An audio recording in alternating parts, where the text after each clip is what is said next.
Oke, bismillahirrahmanirrahim. Assalamualaikum warahmatullahi wabarakatuh dan juga selamat sejahtera. Pada hari ini adalah pendidikan jasmani tingkatan 2. Tajuknya adalah makanan berkaitan dengan kualiti makanan dan juga keselamatan makanan. So, kita akan lihat terlebih dahulu apakah standard pembelajarannya. Okey, yang pertama, Yang pertama adalah membincangkan tentang keselamatan makanan dan kualiti makanan. Okey, membincangkan keselamatan makanan dan kualitinya. Mengaplikasi cara memilih makanan yang selamat dan berkualiti untuk mengelakkan keracunan dalam pemakanan harian. Menilai makanan yang diambil berdasarkan keselamatan makanan dan kualiti makanan. Okey, itu yang kita nak pelajari pada hari ini. Nah, so kita akan tengok di sebelah sini. Okey. Kata amalkan pengambilan buah-buahan. So dalam pemakanan ni antara salah satu yang paling penting sekali adalah buah-buahan. Seperti yang kita tengok dalam gambar rajah inilah. Okey. Betul, kawal diet anda. Kawal diet anda ni makan mengikut pinggan sihat, suku-suku separuh, dan makan dengan kerap dengan kuantiti yang sedikit. Tapi kerap, itu diet tu. Pastikan tempat memasak bersih. Ini kita nak mengelakkan keracunan makanan demi keselamatan makanan kita. Pastikan tempat masak bersih dan ruang makan yang selesa lah. Itu kita pilih tidak sesak. Okey, seterusnya kita tengok keselamatan makanan. Keselamatan makanan. Okey, keselamatan makanan bermaksud makanan yang bersih dan bebas. Bersih dan bebas. Ini adalah bersih dan bebas daripada bahan yang boleh mengancam kesihatan. Daripada bahan yang boleh mengancam kesihatan. Okey, itu adalah definisinya. Seperti kuman dan racun. Makanan yang selamat boleh mengelakkan kita daripada gejala keracunan makanan akibat makanan yang tercemar dengan bakteria. Kita tak nak bakteria tu mencemari makanan kita lah. Okey. So kita perlu elakkan perkara itu. Kementerian Kesihatan Malaysia telah menetapkan 5 proses dalam pengendalian makanan bagi memastikan makanan yang selamat, merangkumi makanan yang belum atau sudah dimasak. So dia ada 5 proses itu. Maksudnya di sini ini adalah 5 proses tersebut. Ini nombor 1, nombor 2, nombor 3, nombor 4 dan juga nombor 5. So kita tengok yang pertama sekali adalah memilih. Okey. Memilih makanan, menyimpan makanan, menyediakan makanan, memasak dan menghidang. Kelima-lima proses ini perlu dilakukan dengan baik dan betul supaya keselamatan makanan dapat dijamin. Okey. Kualiti makanan pula adalah makanan yang memberi kesan baik. Okey. Kualiti makanan adalah makanan yang memberi kesan yang baik kepada pengguna lah. Okey. Seperti makanan segar, bersih dan memberi nutrien yang berkhasiat. Itu. Pengambilan makanan yang berkualiti akan memastikan kita mendapat nutrien yang diperlukan oleh tubuh badan. Kita sebenarnya nak dapat nutrien yang diperlukan oleh tubuh badan. Pihak pengguna dan pengusaha harus memain peranan masing-masing bagi menjamin kualiti makanan. Sebagai pengguna, kita seharusnya mengetahui dan bijak memilih makanan yang berkualiti. Okay. Sementara itu, pihak pengeluar, pengilang dan penyedia makanan pula perlu mematuhi standard kualiti makanan seperti yang telah ditetapkan oleh pihak berkuasa.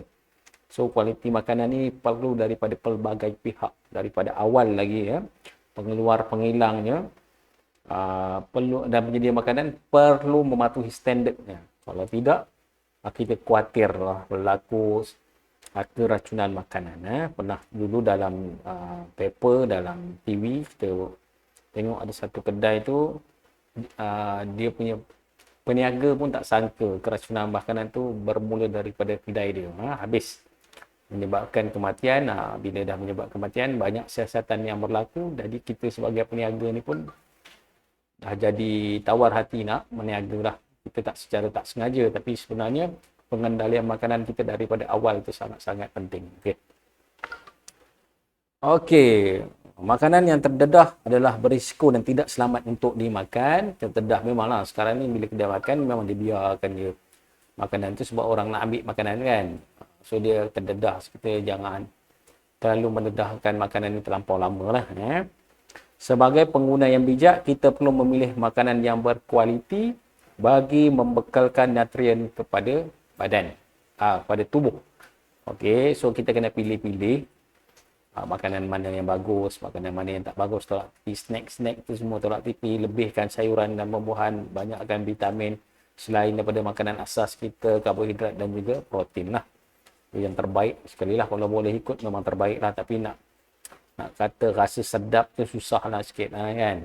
Tu subjektif lah, bergantung pada orang lain, bergantung pada diri sendiri lah ya. Memilih makanan atau minuman yang selamat. Panduan 1. Ni panduan 1. Melihat keadaan luar bungkusan.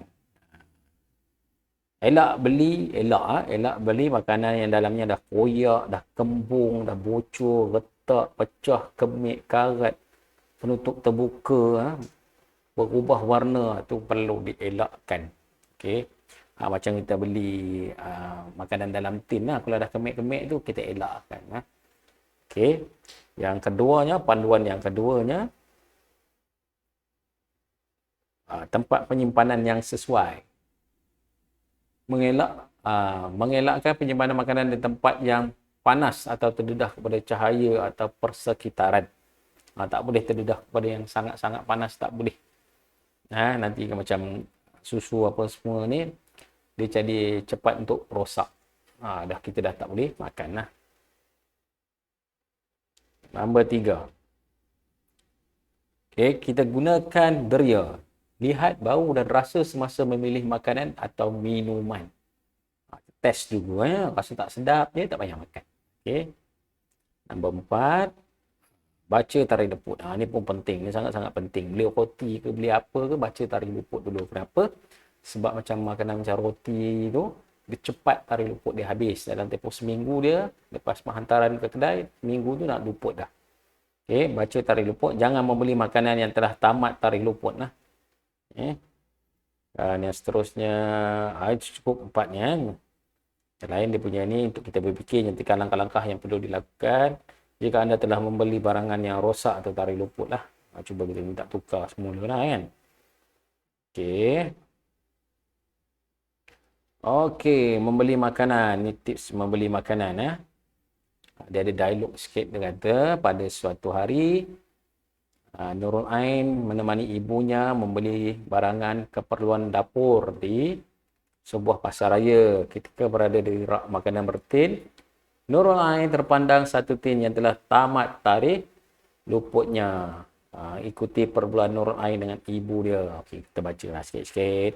Ibu, makanan dalam tin ini telah luput tarikhnya. Jika begitu, makanan ini sudah tidak selamat dan tidak berkualiti untuk dimakan.